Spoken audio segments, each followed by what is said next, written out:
Muy buenos días. ¿Qué tal? Buenos días. Muy buenos días. Muchas gracias por asistir a este espacio. En este espacio estaremos tratando un tema que desde el área de ingeniería de software estamos promoviendo, que tiene que ver con arquitectura limpia o Clean Architecture.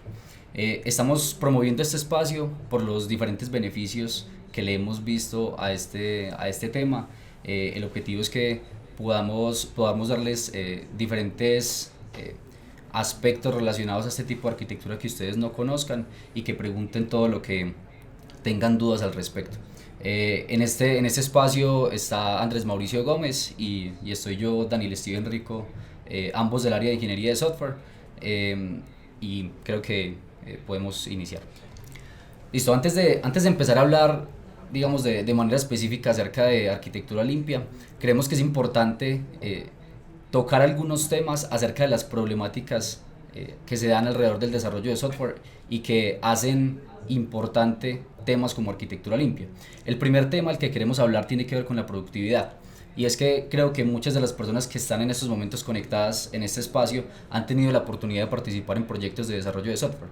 Esos proyectos de desarrollo de software probablemente muchos de ellos los han iniciado desde cero.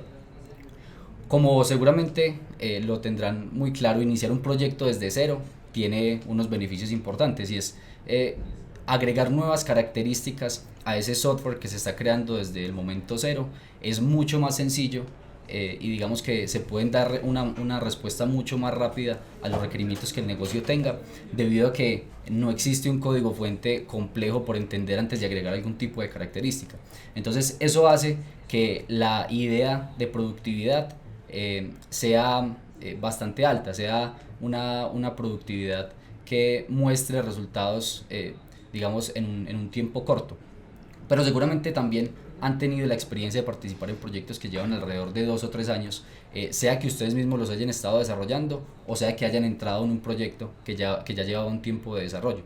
Digamos que la experiencia cuando se empieza a participar en un proyecto que lleva alrededor de 2 años es un poco distinta. Y es que características que pueden tener el mismo nivel de complejidad de las que quizás agregábamos cuando el proyecto estaba en el momento cero, puede ser mucho más complejo de agregarlas a las diferentes iniciativas. Esto hace que la idea de productividad, digamos que decaiga un poco y que ante el negocio mostremos resultados un poco más lentos. Esta gráfica que ustedes ven acá muestra un poco la relación que hay entre el tiempo y la complejidad de agregar nuevas características al software. Y es que, como lo decía hace un momento, en el momento cero podemos ver que la complejidad es baja, agregar nuevas características es sencillo. Pero cuando pensamos en que el tiempo va pasando en un proyecto y llegamos a 2 o 3 años, vemos que la complejidad empieza a tener una curva exponencial y podría llegar a producir decisiones tales como en el tercer o cuarto año del proyecto tener que reescribirlo desde cero porque el software ya es inmantenible, es demasiado difícil agregar algún tipo de característica y eso hace que nos replanteemos la forma en que estamos construyendo aplicaciones. Ese es como el primer tema que se empieza a dar alrededor de la construcción de software y que, aunque de una manera intuitiva, nos hace preguntarnos si en realidad es el deber ser.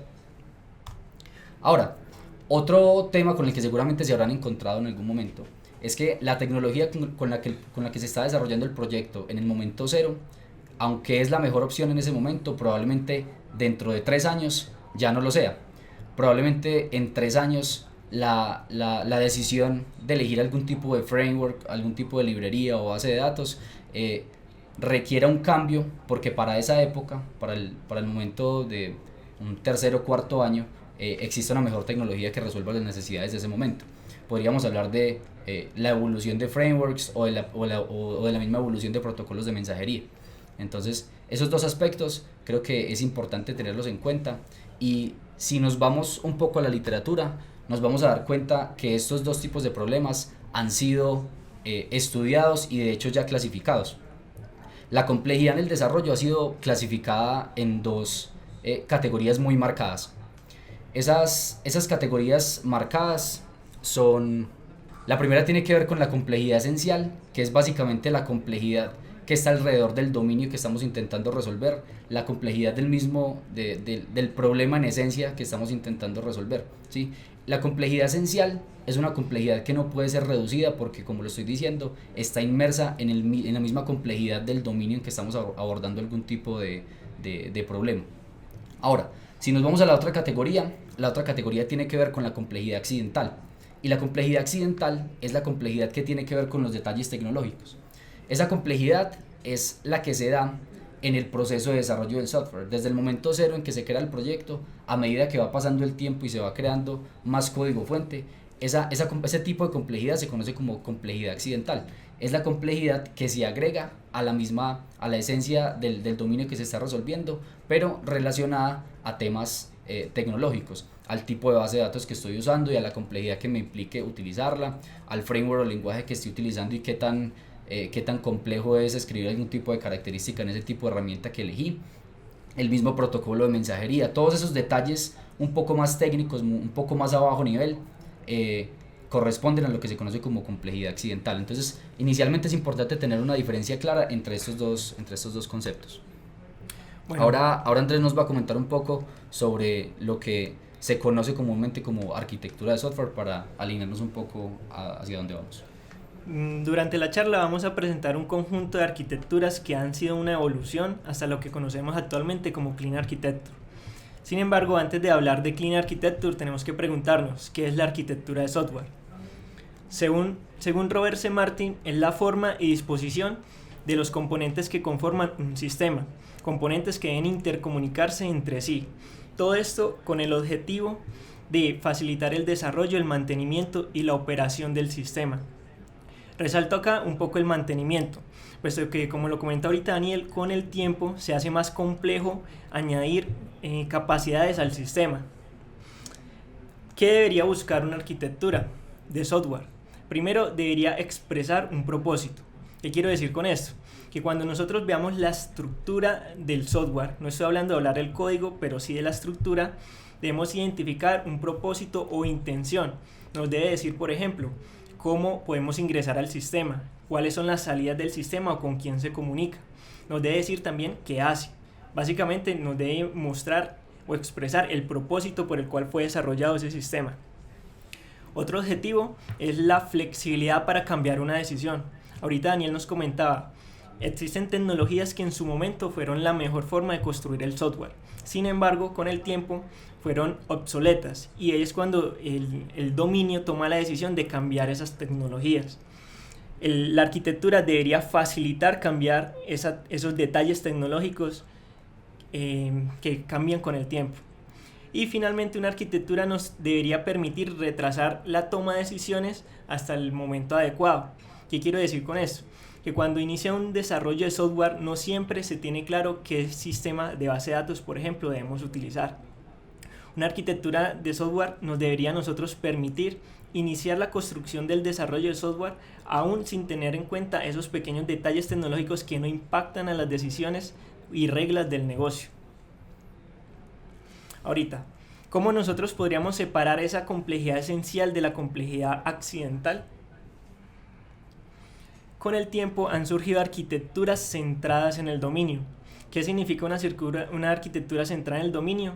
Que estas arquitecturas buscan proteger las reglas del negocio, buscan proteger al dominio. ¿Protegerlas de qué? De una infraestructura que es cambiante durante el tiempo.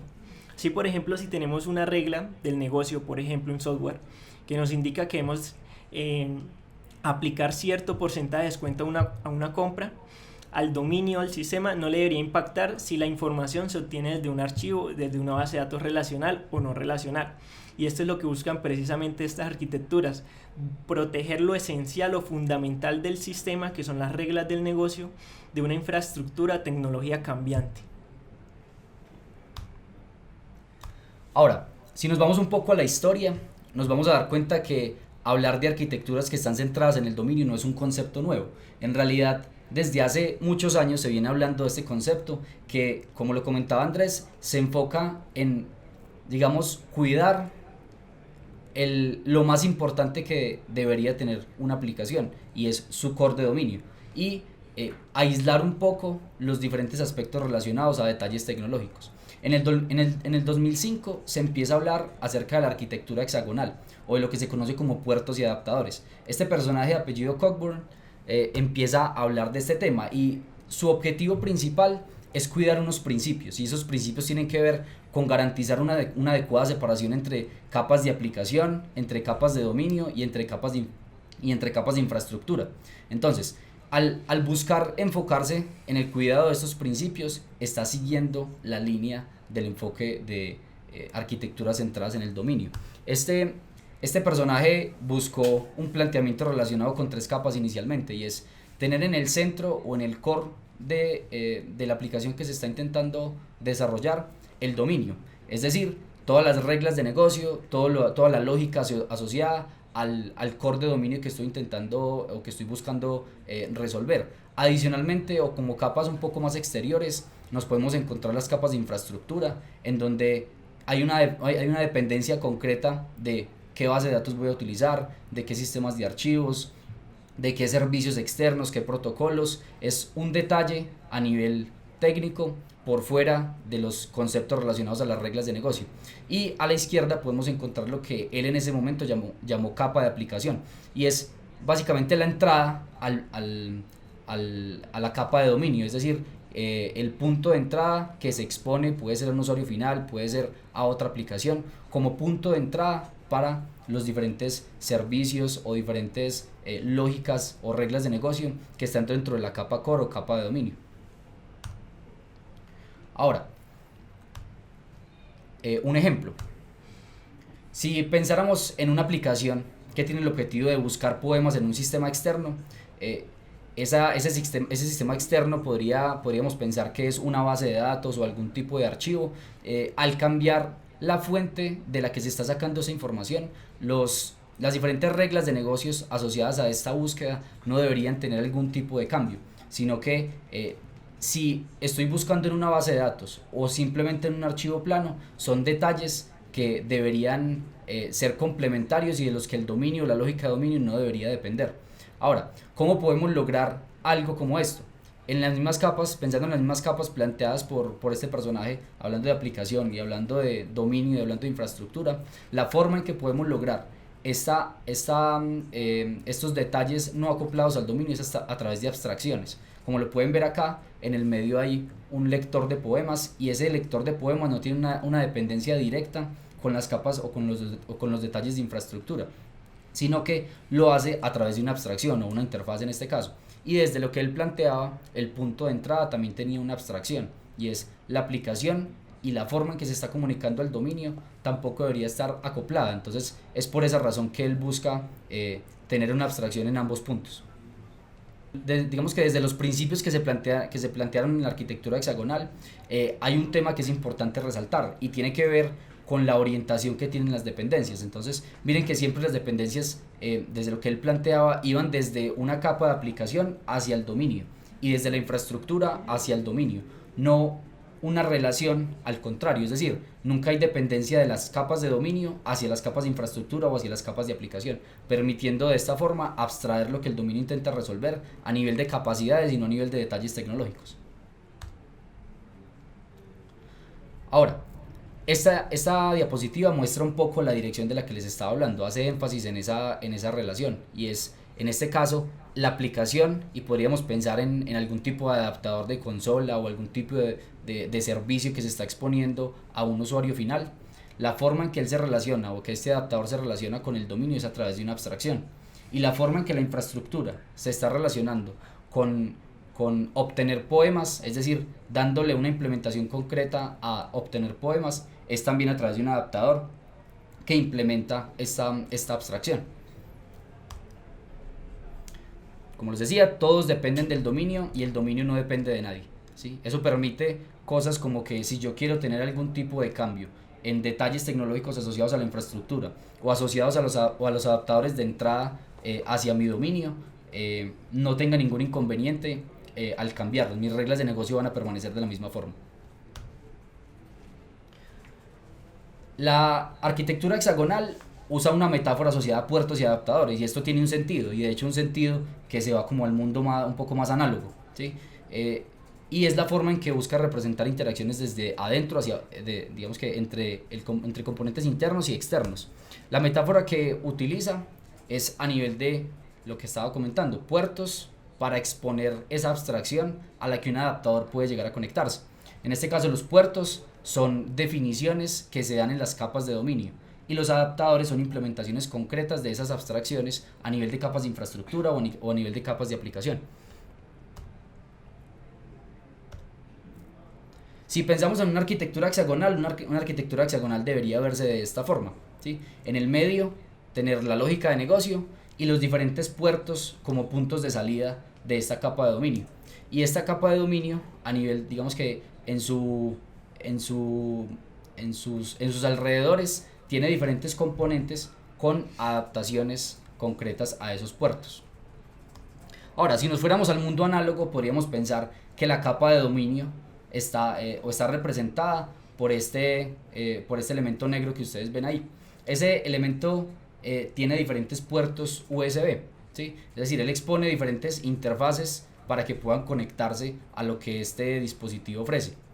Y si pensamos en los adaptadores, podrían ser diferentes tipos de conexiones que hacen uso, en este caso, de puertos USB o de otros tipos de puertos que pueda exponer un dispositivo como este, buscando implementaciones concretas diferentes y usar el USB para tener, como lo pueden ver en esta parte inferior, diferentes adaptadores, podría ser a dispositivos diferentes o con objetivos distintos. Si nos vamos más al mundo del software y a un ejemplo un poco más concreto, podríamos pensar la lógica de negocio como este core o como este elemento amarillo que ven en la imagen, con sus diferentes puntos de entrada a la izquierda. Puntos de entrada como ¿qué? Como controladores de API, servicios REST, servicios SOAP, como comandos de consola, como consumos a nivel de interfaz, vistas, controladores, ¿sí? Cualquier exposición a nivel de mensajería para manejo de colas, suscripciones, todos los puntos de entrada que puedan hacer uso y reutilización de las mismas lógicas de negocio que estén definidas a nivel del core. Ahora, y puntos de salida o adaptadores de salida, como adaptadores de mensajería de texto, adaptadores de email, adaptadores para temas de manejo de logs, adaptadores de base de datos, ¿sí? Entonces, si yo pienso en el puerto que esta lógica de negocio está exponiendo, podría ser un puerto asociado a las notificaciones. Dentro de las lógicas o los casos de uso que se usan de manera interna, digamos que lo único que se va a conocer es que se requiere hacer uso de una notificación. Ahora, la implementación concreta de si esa notificación va a un mensaje de texto, o si se va a hacer una notificación por email, o si va a ser algún tipo de notificación en un fax o cualquier otro tipo de implementación concreta, están por fuera del dominio y el dominio no depende de ellas, ¿sí? Sino que son elementos adicionales que, como lo comentaba Andrés hace un rato, pueden ser decisiones que se retrasan. Es decir, esta arquitectura permite retrasar ese tipo de decisiones, para que si la implementación concreta en algún momento del tiempo es un mensaje de texto, no importa si luego va a ser un mensaje por email. La lógica de negocio debería quedar intacta y el resto debería ser un elemento complementario. Ahora entremos un poco más en detalle acerca de los conceptos asociados a los tipos de relaciones entre las capas. Daniel ha hecho mucho énfasis en la necesidad de tener que desacoplar esos detalles tecnológicos del dominio. Ahorita la pregunta es cómo podemos lograr ese acople, evitar ese acople. Para eso podemos hacer uso de la inversión de dependencia. Quiero que por favor se centren acá en la clase lector de poemas. Miren que actualmente tiene una dependencia y hace uso de forma directa con una clase que es un adaptador para leer los poemas, en este caso, desde un archivo. Ahorita yo les pregunto, ¿qué pasa si nosotros cambiamos a ese adaptador? ¿Qué pasa si ya no es un archivo, sino es una base de datos? Obligatoriamente nos toca también que impactar a la clase lector de poemas. ¿Por qué? Porque depende y hace uso de forma directa. Ahorita, si nosotros hacemos uso de una abstracción, sea una interfaz, por ejemplo, viene que esto nos invierte a nosotros la dependencia. ¿Qué significa esto? Que el dominio ahorita únicamente depende de sí mismo, no depende de una capa superior y exterior como es el de la infraestructura. Esto le permite a la clase lector de poemas depender de una abstracción, de un comportamiento que él mismo ha definido. Como lo comenta ahorita Daniel, en el ejemplo de notificaciones, bastaría con únicamente notificar y definir el qué debe hacer el sistema, más no el cómo. Del cómo se encarga el adaptador. Hablándolo un poco de manera genérica, cuando un objeto A dentro de un paquete A referencia, utiliza o depende de un objeto B, de esta manera queda acoplado de forma directa. Por lo tanto, cuando cambiemos al objeto B, se tiene que ver impactado al objeto A. Con inversión de dependencia, lo que hacemos es depender de una abstracción. De esta forma podemos intercambiar entre adaptadores, intercambiar en este caso del objeto B, sin tener que impactar al dominio y las reglas del negocio, que es lo que buscamos al fin y al cabo. Ahorita, en pantalla están viendo una clase. Esta clase es el lector de poemas que internamente hace uso de una abstracción, pero hay algo mal con esta implementación. Y lo que se encuentra mal es que dentro del constructor estamos instanciando de forma directa el adaptador, quedando de nuevo esta clase, lector de poemas, acoplado a la implementación. ¿Cómo podríamos nosotros evitar de que esta clase quede acoplada directamente a una implementación, que es lo que buscamos?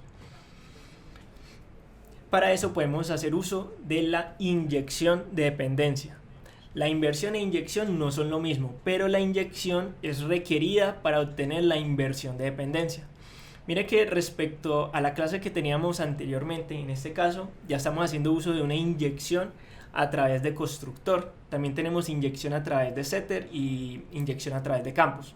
En este caso hemos hecho uso a través de la inyección por constructor para recibir esas dependencias o esos servicios. Mire que la forma en que lo hemos recibido sigue siendo a través de una abstracción. De esta manera el lector de poemas, esta clase, ha quedado desacoplada de cualquier implementación o detalle tecnológico asociado a capas superiores. De esta manera estamos protegiendo las reglas del negocio. Listo. Finalmente, lo que nosotros tenemos en el dominio son conocidos como políticas de alto nivel. Básicamente definen qué debe hacer el sistema y es lo que, por ejemplo, nosotros encontramos en los puertos. Ellos definen qué debe hacer el sistema. Sin embargo, también tenemos las políticas de bajo nivel. Estas políticas de bajo nivel definen y el cómo se debe desarrollar el sistema. Con la inversión de dependencias que tenemos un control o un flujo de control desde el dominio hacia los detalles tecnológicos. Pero lo importante es que a pesar de que tenemos ese control, no tenemos una dependencia directa de esos detalles tecnológicos. Y eso es finalmente lo que a nosotros nos entrega la inversión de dependencia, un control, pero no una dependencia directa de esos detalles. Listo. Finalmente recordemos lo que Daniel nos ha comentado hasta el momento, los principios de la arquitectura hexagonal. Primero debemos separar explícitamente la aplicación, el dominio y la infraestructura. Separar las responsabilidades de cada uno de estos buscando desacoplar la tecnología del dominio, buscando proteger las reglas del negocio. Y al fin y al cabo es lo que menos cambia respecto a una infraestructura y tecnología. Debemos que tener presente que las dependencias van desde la aplicación y la infraestructura hacia el dominio. El dominio no depende de capas superiores, no depende de una infraestructura y de una tecnología. Y aislamos nosotros esas fronteras a través del uso de abstracciones, en este caso con la metáfora y la analogía de puertos y adaptadores. Ahora, como estábamos comentando al inicio, digamos que devolviéndonos un poco, estamos hablando de qué ha pasado en el tiempo a nivel de evolución de arquitecturas centradas en el dominio. En el 2005 estamos hablando de arquitecturas hexagonales. Luego llegó una persona que se conoce como Jeffrey Palermo a hablar de arquitecturas de cebolla. Podríamos pensar que la arquitectura de cebolla es en realidad una evolución de la arquitectura hexagonal, pero que busca mantener los mismos principios que ya se garantizaban y que los hemos explicado en estos slides anteriores. Su objetivo a nivel de este tipo de arquitectura es empezar a plantear el dominio como diferentes capas, o el dominio como una capa de una forma circular o de una forma de cebolla. Es decir, seguimos hablando de un concepto muy parecido, pero él plantea un poco algunos cambios alrededor de las diferentes capas que se manejan. Es decir, él se enfoca en hacer un mayor énfasis en las capas de dominio, en intentar segregarlas un poco más, y el resto replantear un poco la forma en que se venía hablando de esta arquitectura centradas en el dominio. Entonces, en esta arquitectura de cebolla, de manera explícita se definen capas como servicios de aplicación, servicios de dominio, modelos de dominio, ¿sí? Son un mayor detalle asociados a la capa core o a la capa de dominio. Pero adicional a esto, empieza la arquitectura a tener esta forma, ¿sí? A tener una forma circular como en capas de cebolla. Este core de aplicación, como lo estaba comentando, tiene una capa muy interna que tiene que ver con los modelos de dominio, esas entidades propias del dominio que estamos intentando modelar. Y los servicios de dominio como una capa un poco más externa y servicios de aplicación. Pero estos tres siguen haciendo parte del core de dominio, del core de aplicación, de lo que pueden ver en rojo. En las capas exteriores lo que van a encontrar son detalles de infraestructura, tal como se planteaba la arquitectura hexagonal. Detalles asociados a bases de datos, temas de interfaz, temas de exposición de servicios, tanto puntos de entrada como puntos de salida. Estos componentes que él planteaba alrededor de la capa de dominio se categorizan en los tres que hemos hablado. Modelo de dominio representando principalmente las entidades y el comportamiento que esas entidades pueden llegar a tener. Los dominios de servicio y los dominios de aplicación definiendo tanto los servicios a nivel de orquestación que se exponen para esos dominios, como las diferentes interfaces o abstracciones que en otro tipo de arquitectura, o digamos que en esta como evolución de las anteriores, conocíamos como puertos. Estas capas externas están asociadas a las capas digamos circundantes al dominio, que tienen que ver con infraestructura y presentación o puntos de entrada. Ya lo hemos comentado y creo que no hay que dar más detalle. Ahora, en el 2012, esta persona, de la que ya hemos comentado en la presentación, Robert C. Martin, empieza a reunir todos los conceptos que se han tratado en años anteriores, resumiéndolos en lo que él nombró como arquitectura limpia, ¿sí? Este tipo de arquitectura tiene los mismos objetivos. Una clara separación de responsabilidades, aislando el core de dominio de los detalles tecnológicos. Pero digamos que su principal aporte fue alrededor de integrar de una forma bastante apropiada los conceptos asociados a otros tipos de arquitecturas en años anteriores. Entonces, lo que planteó Robert C. Martin es una arquitectura como esta, que si nos damos cuenta es básicamente una evolución de lo que se había planteado antes. Sigue teniendo unas capas de cebollas, una forma de capas de cebolla, pero los componentes tienen un nombre, o las capas tienen un nombre diferente en algunos casos. El componente más interno tiene que ver con las entidades, ¿sí? Todas esas entidades y lógicas puras de negocio, ¿sí? Todos los tipos de reglas de negocio en su esencia más pura, digamos, ¿sí? Sin algún tipo de dependencia de ningún otro componente. Ahora, después de eso podemos encontrar una capa que está en rojo que se conoce como casos de uso. Los casos de uso son la orquestación de las diferentes capacidades o reglas de negocio que se pueden exponer en esa capa de entidades. Esa orquestación pueden ser lógicas como por ejemplo ir a consultar un servicio de un usuario, después de eso ir a validarlo contra algún tipo de base de datos, luego de eso ir a verificarlo en listas de control, y al final dejar un registro de un log en algún lado, ¿sí? Esos son los que se conocen como casos de uso, la orquestación de los diferentes flujos que a nivel de dominio están representados. Pero aún así, esos diferentes casos de uso no están acoplados a ningún tipo de detalle tecnológico. En las capas exteriores ya nos vamos a encontrar lo que se conocen como gateways, controladores, temas ya específicos de interfaces externas, de bases de datos. Es decir, entre más me voy hacia afuera de la arquitectura, me encuentro mayor detalle tecnológico y menos lógica de negocio. Esto me permite cambiar, por ejemplo, una base de datos no relacional, cambiarla por una base de datos relacional, sin tener algún tipo de afectación en las lógicas de dominio que estoy modelando.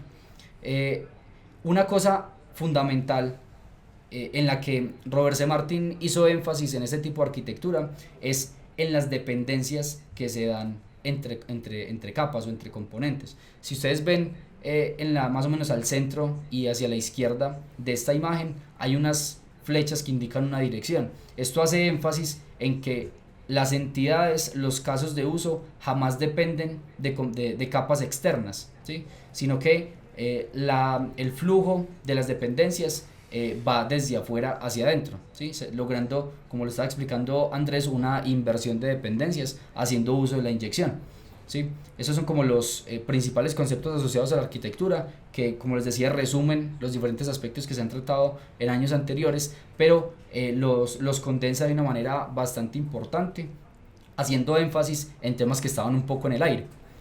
Ahora, si ustedes se leen, que deberían darse la oportunidad de leer el libro de Arquitectura Limpia de Robert C. Martin, se van a dar cuenta que aunque él lo explica de una manera detallada y hace énfasis en muchos aspectos que creo que han generado bastante valor alrededor de este ecosistema de arquitecturas limpias y centradas en el dominio, sigue siendo un concepto, sigue siendo una abstracción en donde Robert C. Martin no te va a decir esta es la estructura de módulos que dentro del proyecto debe crear, así se deben relacionar al menos de una manera explícita a nivel de código. Entonces, a nivel de Bancolombia lo que hemos estado haciendo es intentar entender estos conceptos y llevarlos y materializarlos en una implementación concreta, ¿sí? Esa implementación concreta, el objetivo es que sea de base para las diferentes iniciativas que dentro del banco se empiecen a desarrollar, buscando cumplir con todos los principios que hemos nombrado anteriormente. Ahora, este tipo de arquitectura está totalmente alineado con lo que se ha planteado Robert C. Martin dentro de su arquitectura limpia. Como capa interna o capa de dominio vamos a encontrar dos componentes, un componente de use case y un componente de entidades, en donde las entidades, si ustedes ven las flechas que tienen asociadas a su alrededor, ninguna sale en dirección de él hacia otros componentes, sino que todas las flechas ingresan hacia ese componente de entidades. Eso quiere decir que las entidades en donde están definidas las clases asociadas a los modelos y los puertos no dependen de nadie. Dentro de esa misma capa de dominio podemos encontrar los casos de uso, en donde los casos de uso utilizan las entidades, es decir, los casos de uso dependen de las entidades, pero adicionalmente de las entidades no dependen de ningún otro componente. Esto como capa de dominio. Si vemos una capa superior, nos vamos a encontrar con la capa de infraestructura o una capa de componentes concretos a nivel de tecnología. Y hay una diferenciación entre lo que ya hemos hablado, puntos de entrada y puntos de salida. Los puntos de entrada o entry points son de hecho subproyectos que buscan exponer capacidades de dominio. Pueden ser entradas o endpoints de tipo REST para servicios web, por ejemplo, un scheduler, algo que se dispare todos los días a las 8 de la mañana haciendo uso de algún caso de uso de algún flujo de negocio. Puede ser simplemente la suscripción a algún tipo de cola para temas de mensajería, reaccionar a algún tipo de evento. Estos son puntos de entrada y al lado derecho nos vamos a encontrar los puntos de salida.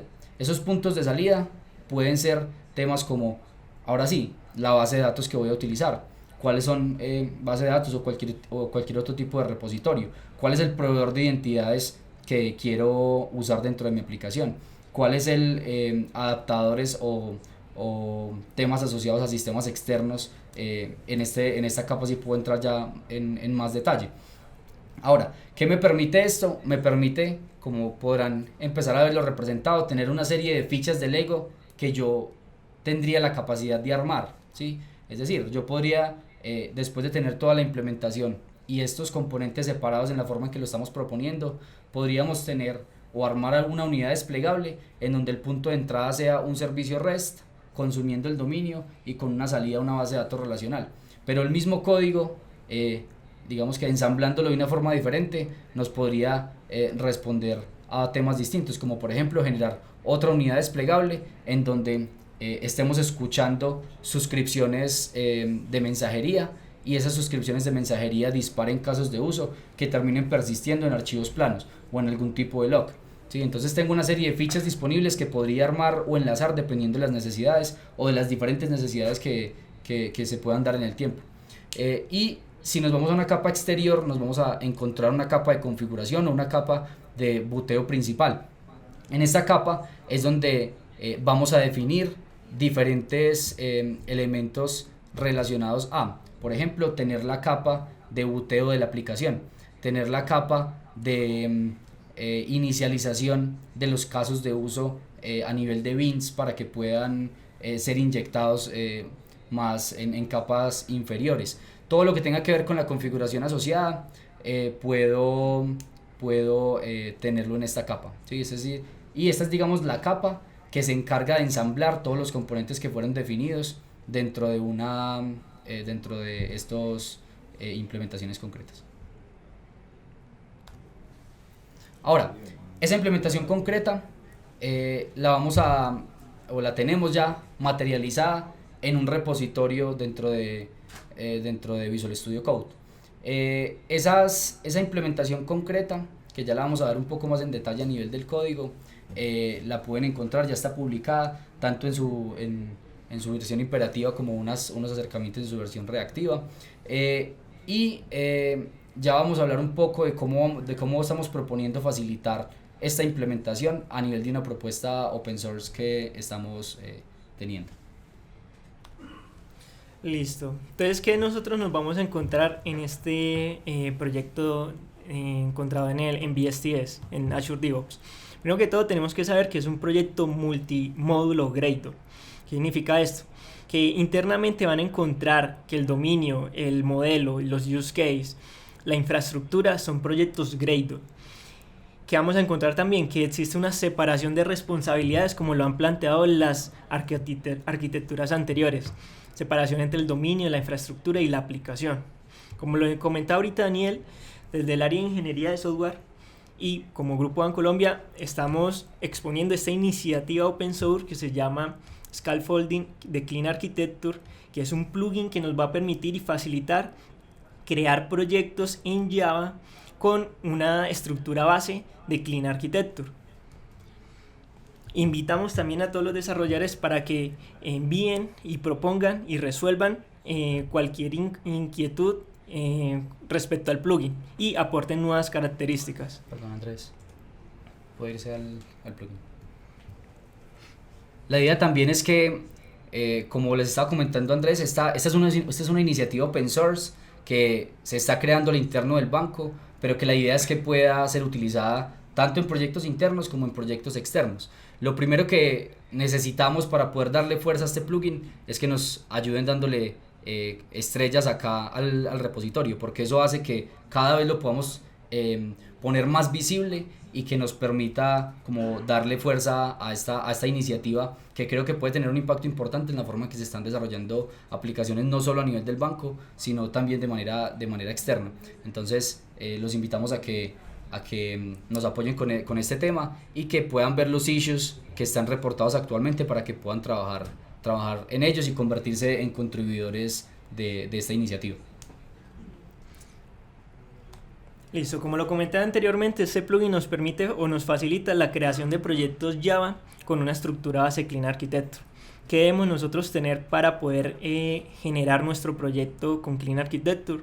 Debemos iniciar con un archivo build Gradle donde debemos definir este plugin que están viendo actualmente. Deben apoyarse en el repositorio para saber cuál es la última versión.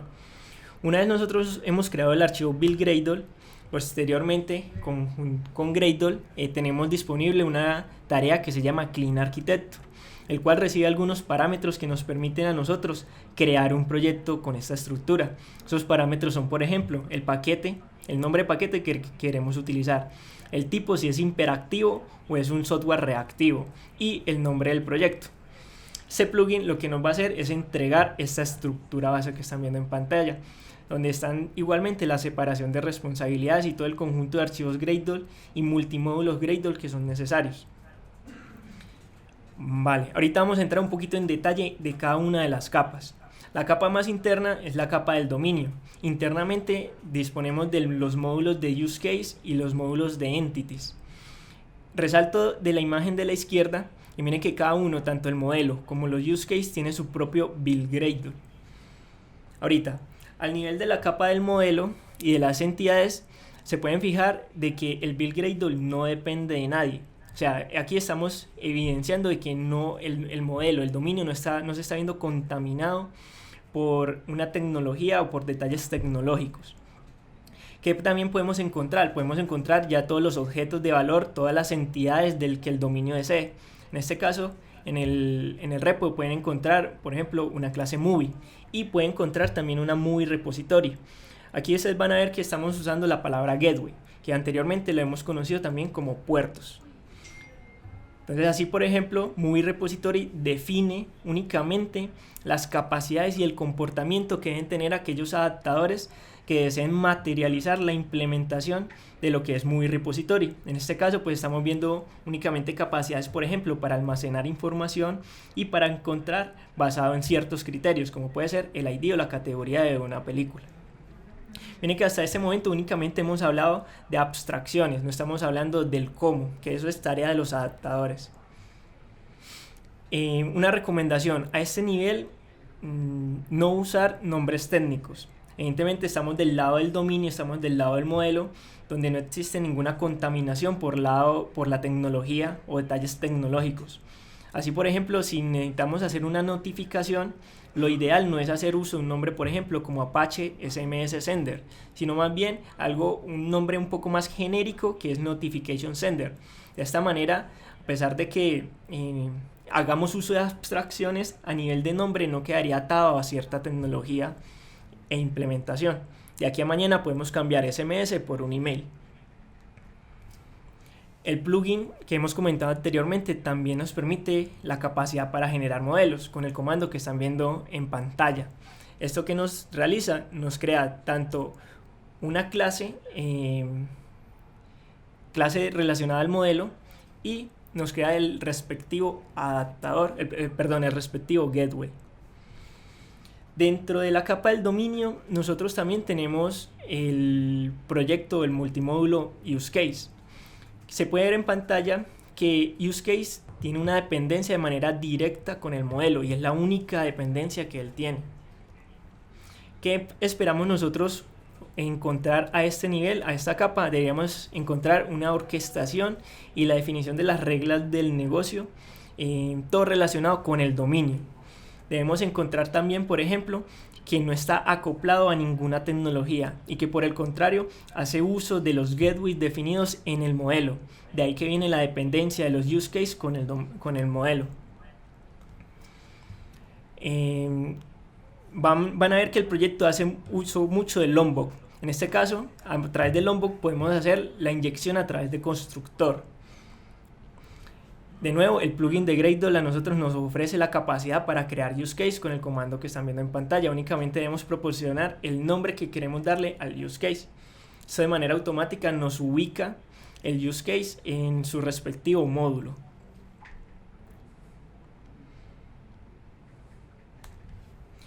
Listo. Posteriormente ya vamos a hablar de una capa un poco superior, que es la capa de infraestructura. Como lo comentó Daniel en su momento, en esta capa nosotros deberíamos encontrar lo que son los entry points y la implementación o los adaptadores de los gateways. No sé si recuerdan que al inicio de la charla nosotros comentamos que una arquitectura debería nosotros mostrarnos de manera sencilla el propósito e intención.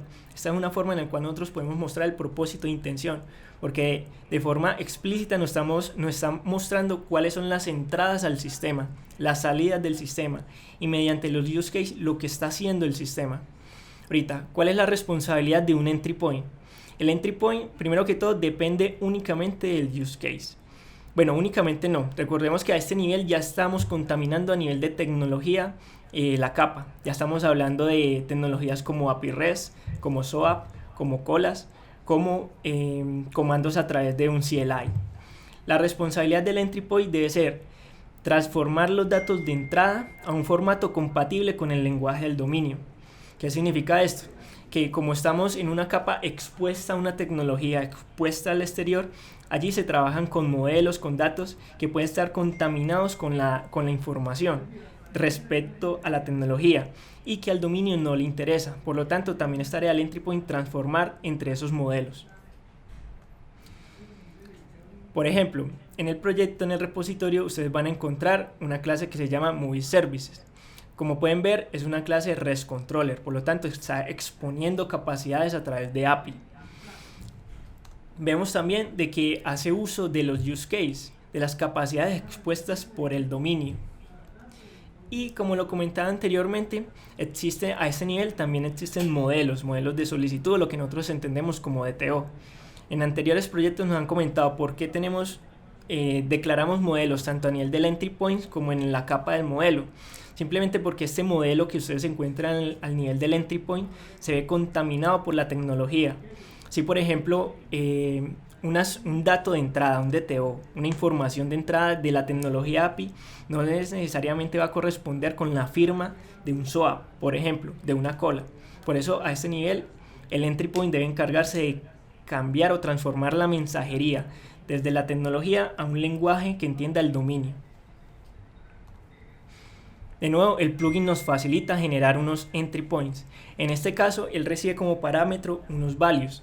Estos values se pueden apoyar en la información del repositorio para identificar cuáles son los adaptadores que ya existen de entrada y de salida. De nuevo, pues los motivamos a que aquellos adaptadores que ustedes vean necesarios, pues realicen su respectivo aporte a la librería.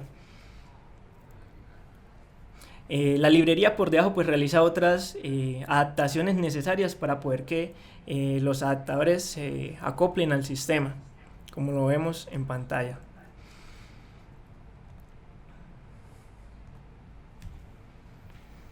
Ahora, si nos vamos a los driven adapters, o pensando ya en adaptadores de salida, implementaciones concretas a nivel de repositorios o de qué persistencias vamos a utilizar, nos vamos a encontrar igual dentro de la capa de infraestructura una carpeta en este caso que se llama driven adapters con módulos Gradle. Pasa igual que como lo vimos en el dominio a nivel de los use cases y de las entidades, o como lo vimos a nivel de los puntos de entrada. Cada punto de entrada es un proyecto o un subproyecto Gradle. De igual forma pasa acá. Podemos pensar como driven adapters en repositorios de JPA, repositorios de Mongo, consumos directos a Secrets Manager, utilidades de logs, ¿sí? Todo lo que tenga que ver con implementaciones concretas que usen algún tipo de servicio va acá. Cada uno de estos es como un proyecto independiente y respetando las dependencias que se manejan a nivel de la arquitectura propuesta. Por ejemplo, en este caso, y como comentábamos anteriormente, los driven adapters o adaptadores de salida hacen uso de los puertos que se exponen a nivel del dominio, ¿sí? Entonces, por tanto, las clases asociadas a algún tipo de adaptador tienen una implementación a la interfaz que se expone a nivel de puerto. Es decir, el movie repository es un puerto que se expuso a nivel de la capa de dominio y que tiene una implementación concreta a nivel del adaptador de repositorio de películas. En este caso, para guardar en algún tipo de base de datos. El plugin tiene también la posibilidad de generar adaptadores de salida. Entonces, Gradle, Generate Driven Adapter, y con esto pueden generar un adaptador de salida.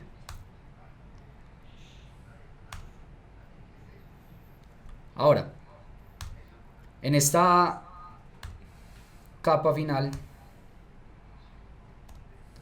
pueden encontrar la aplicación, en donde la aplicación tiene tres responsabilidades principales: iniciar la aplicación, iniciar los componentes de configuración y crear los use cases o generar los bins necesarios para que sean inyectados en capas internas. Entonces es por esto que ustedes van a encontrar acá la clase que hace el boot desde Spring Boot. Por ejemplo, si están usando Spring Boot, van a encontrar la creación explícita de las clases asociadas a los use cases a nivel de bins para que, como les decía, pueda ser inyectado en las capas que lo requieran. Y esta capa se encarga de crear todo el Lego del que les estaba hablando. Con esto terminamos el espacio. Espero que como les digo, nos ayuden a darle fuerza al plugin. Es una iniciativa open source que estamos dándole fuerza al interior del banco, pero que creemos que puede tener un impacto no solo en el banco, sino que podemos salir y digamos que empezar a cambiarle la cara a los desarrolladores externos en la forma en que están viendo al banco y poder, digamos, que apoyar en que en el banco se están haciendo cosas interesantes que pueden ayudar a iniciativas externas. Entonces los invitamos a que participen en el plugin, resuelvan issues o creen nuevos issues que crean que falten, nos apoyen con las estrellas en GitHub para darle fuerza al plugin. Listo, yo creo que con eso podemos cerrar el espacio. Muchas gracias a todas las personas que asistieron. Espero que nos estemos como viendo en espacios adicionales. Muchas gracias. Hasta luego. Hasta luego, que estén muy bien. Precisión. Te apago. Sí. Ahí se tú cae al huevo.